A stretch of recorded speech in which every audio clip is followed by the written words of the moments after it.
As winter was slowly approaching, it was time to prepare our hedgehog hotel. This time we modified the entrance with PVC pipes so that the neighborhood cats could no longer get in and steal all the food. Just like last year, we put in a trail cam so we could monitor the hedgehog's activity. It's amazing how a large, fat cat can still squeeze itself through a tiny entrance and gain access to a hedgehog shelter.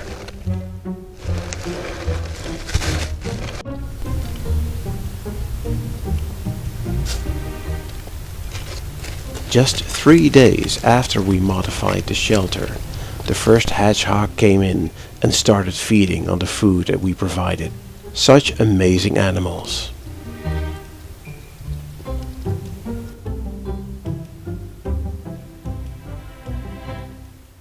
In addition to tending the garden, I also take short walks around the forest to build up my stamina. So very close to my house, on some drone footage, I saw 2 little ponds, which may be excellent for kingfishers. And even though I've been living here for 7 years, I never bothered to check out this part of the forest. So it's about time that we check it out. And here should be the first pond. So let's have a look and see if we can find some kingfishers or beavers or any type of interesting wildlife.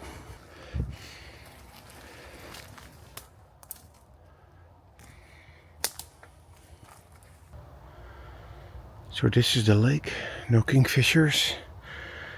Probably because the water is murky, so they cannot hunt on sight, they cannot see the fish.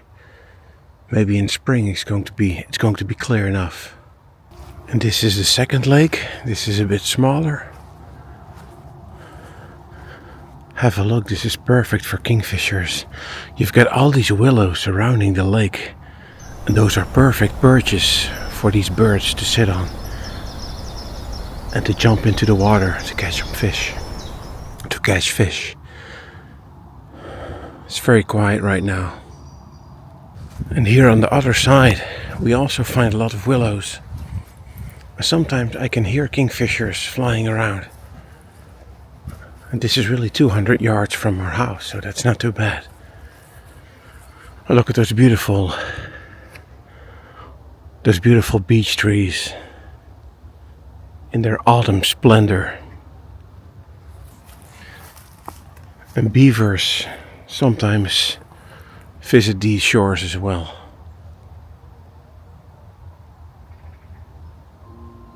Beautiful.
Well, it's late November, it's almost winter, and for me that means looking for badger sets. The forest is getting really bare now, and I'm now going toward an area where I was 2 years ago, You can check out my previous badger hunting video. And I was at this area where you could find a lot of hills. I found a lot of hills, perfect for badgers. Hidden in the forest, high elevation, water nearby, a dry place to dig, but no badgers. But a year ago I found some tracks around that area. So now I'm going back in. Now I feel well enough to take a short hike, maybe half an hour, and let's see if I can find some badgers. Maybe they made a new badger set over there. I also brought a trail cam, so I can always leave it there and see if there's any signs of badgers. So let's have a look. I'll take you with me.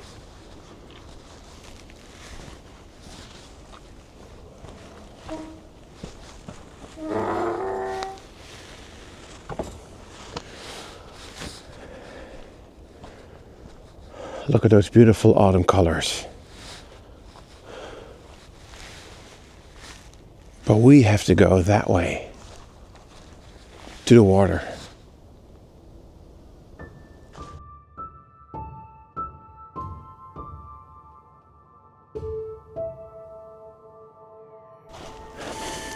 If you remember, in the second badger hunting episode, there's this funny sequence where I try to crawl over all these trees to get to my designated area, and I just discovered that there's a parking lot next to it and I can just walk around it. You see, this is the fence where I jumped over. How silly. Hey, but you live and you learn.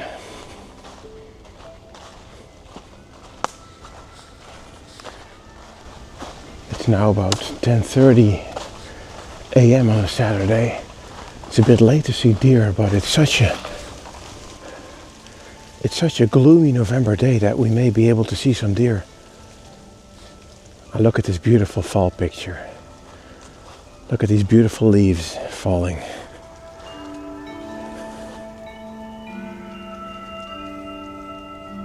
Beautiful.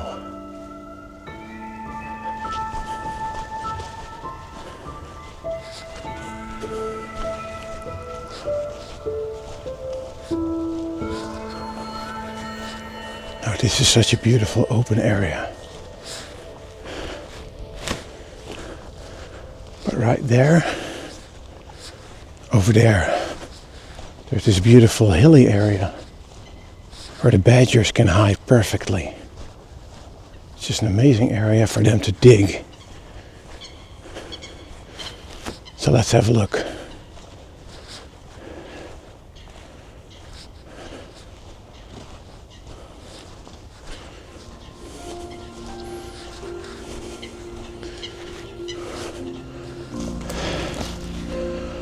Man, these trees have grown.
And this is already the hilly area that I was talking about.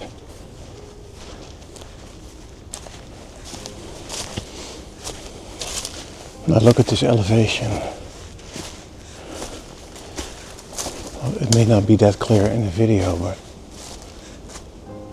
you can clearly see all these hills, right?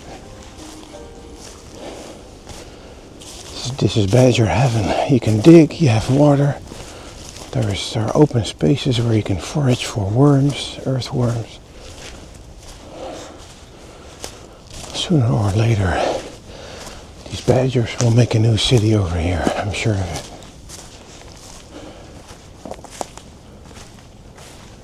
There's lots of hazel trees, which provide nuts for fall and winter.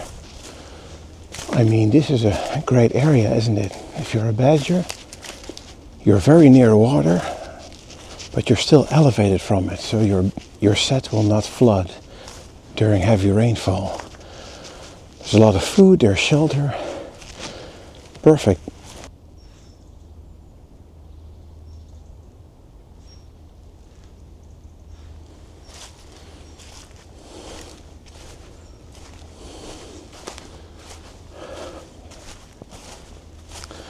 This is always so fun, whether it's in France or over here. Just roaming the forest and seeing what's what. Seeing if you can find any new wildlife or make some nice pictures or video. It's a nice way to spend your Saturday morning.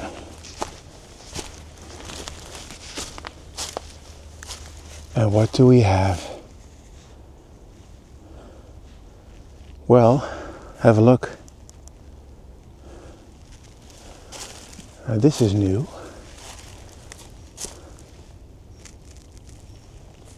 This is new.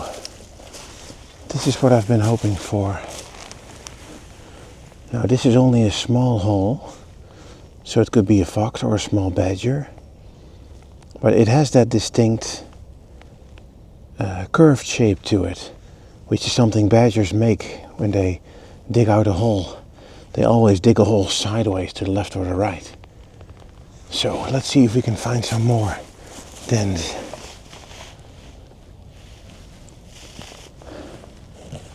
And hopefully we can find some nice tracks as well. Really exciting. Some nice shrooms. Always nice to see them late November.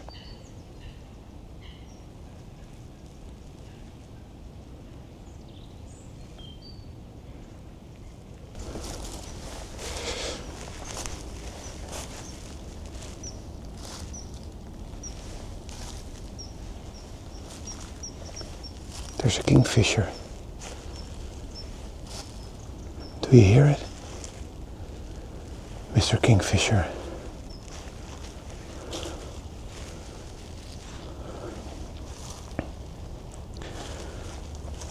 I just heard a kingfisher here.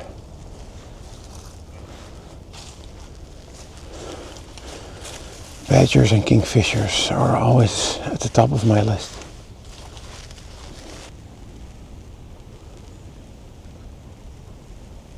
Now this is of course a place where these kingfishers perch all these overhanging branches. This is where they fish.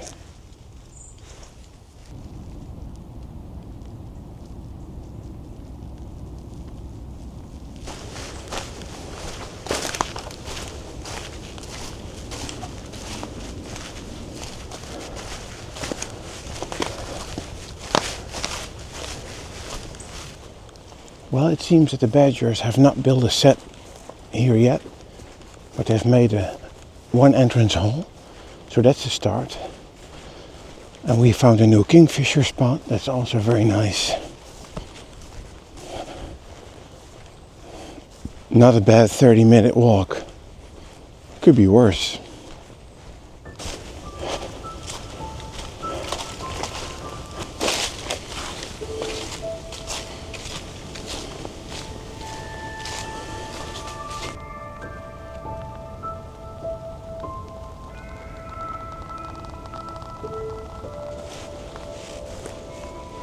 Before I go back to the car, I'm going to find me a nice place to have a lunch.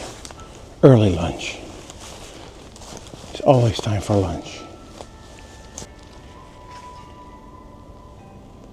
The wind makes the woods, the trees creak.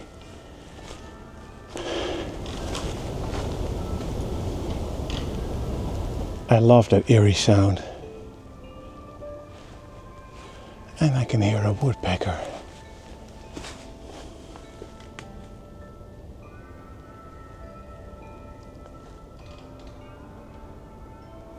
Sometimes you just gotta shut up and listen.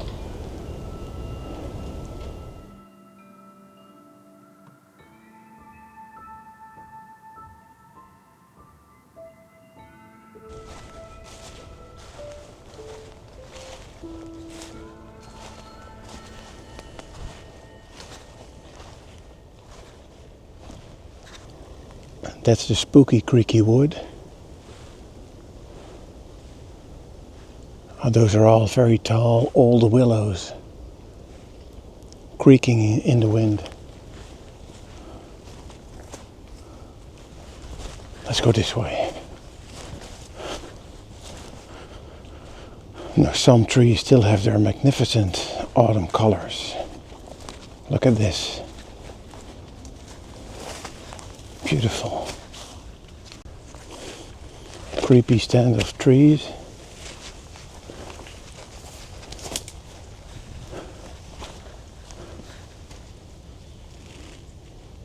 You can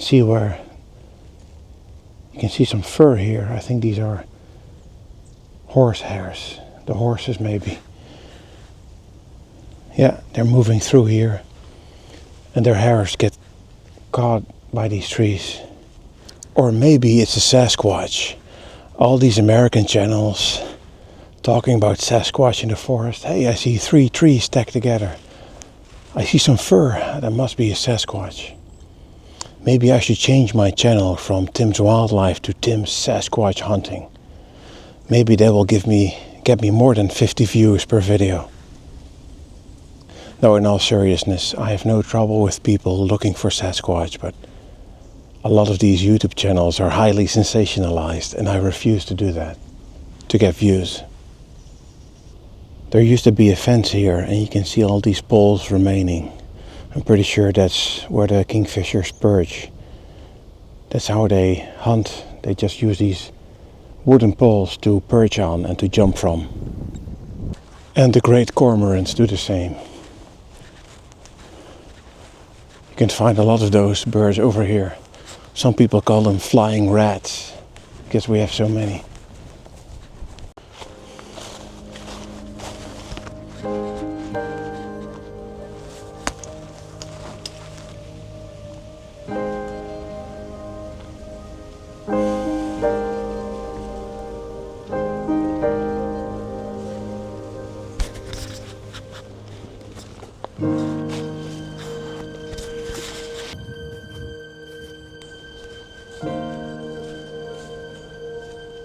The next weekend I wanted to do some birding, so I took out my tent and I went to my favorite lake.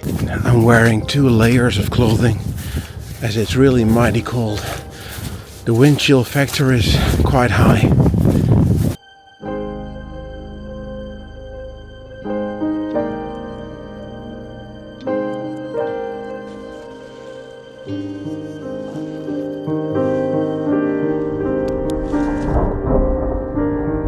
I didn't see much that morning, so I packed up my gear with a hailstorm rapidly approaching behind me.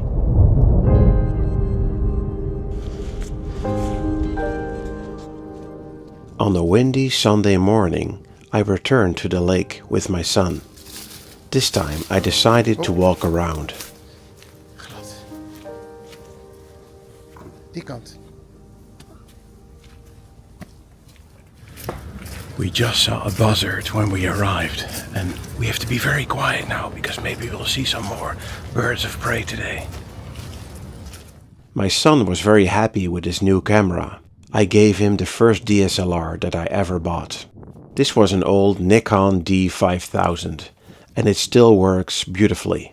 What a great way to get him into photography. We can hear the Highlander cows mooing. There's an angry bull over there, and it's making a lot of fuss, a lot of noise, and it's digging into the ground with his horns. It's time for the annual rut, so we better keep our distance.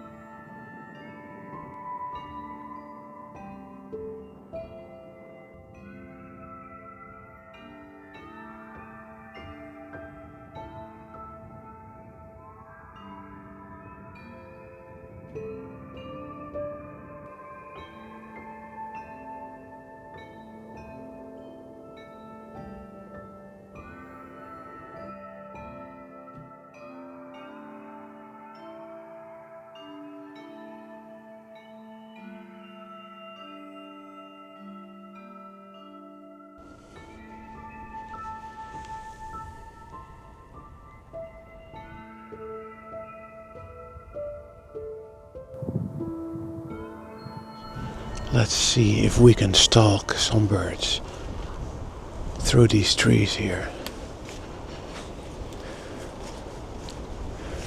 Well, there's nothing much right here, except some ducks and coots. But the weather is beautiful. Oh, there's a cormorant in that tree over there.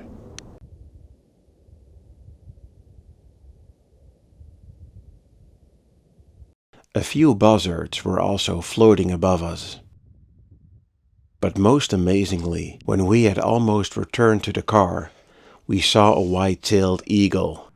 It was amazing to see this giant bird of prey soaring above us. Its wingspan is almost 2 meters across. Quite impressive.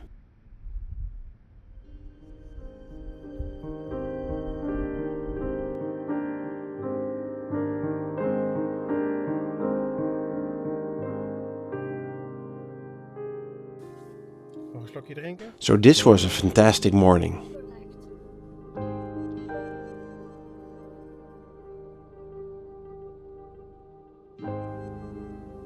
After this beautiful morning at the lake, we spent the afternoon looking at the wildlife in our garden. My wife and I put up a lot of food in the garden, and this of course attracts a lot of birds in late fall and winter.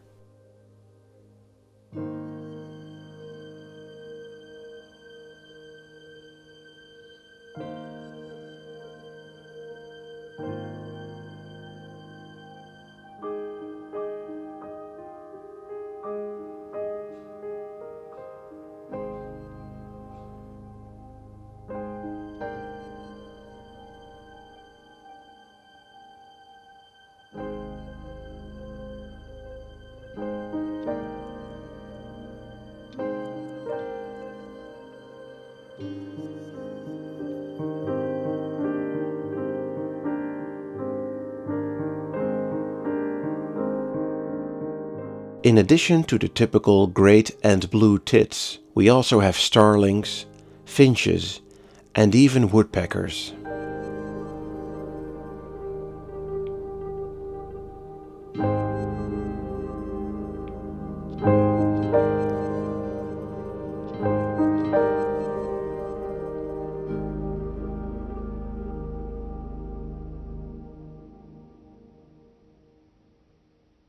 And so, with the first storm marking the end of fall, it was time to gear up for winter.